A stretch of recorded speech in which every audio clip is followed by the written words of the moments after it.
logistika imенно logistika sohasida gapiradigan bo'lsak, menimcha O'zbekistonda endi boshqa viloyatlarda ham ancha ko'paygan-ku, lekin Toshkentni bir muncha iqtisodini ko'targan bir soha deb ayta olaman.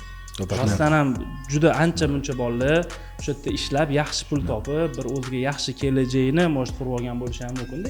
Men o'zim logistikadan chiqqanman. Bo'lmasa, boya sizlar biladigan o'sha nimaga podkastdan men logistikada ishlamagan deb bo'lmas edi. Biz institutda o'qiydigan paytida men misol uchun televiziyaga ishga kirib, karyeraga harakat qilganimda, biz bitta fakultetda o'qirdik, ekonomikada. Rajabboy o'sha payti menga zo'r maslahatlar beradi. Magazin olish kerak Zunnat. Men hozir mana magazin oldim-da, uydagilarga qilib beraman. Keyin o'sha property zo'r ko'tariladi.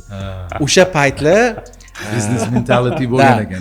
Eng qizig'i biz kursavoylar bo'yicha Rajabboy o'sha как бы master edi bunaqa narsalarga. Men esa yig'ib beruvchi edim. Endi har kim qanaqa qo'lidan kelsa shunaqa yashirdi o'sha. Lekin tadbirkorlik, to есть вот это biznes anaqa bo'ladi-yu, tadbirkorlik xususiyati o'sha Rajabboyda bor edi institut paytida.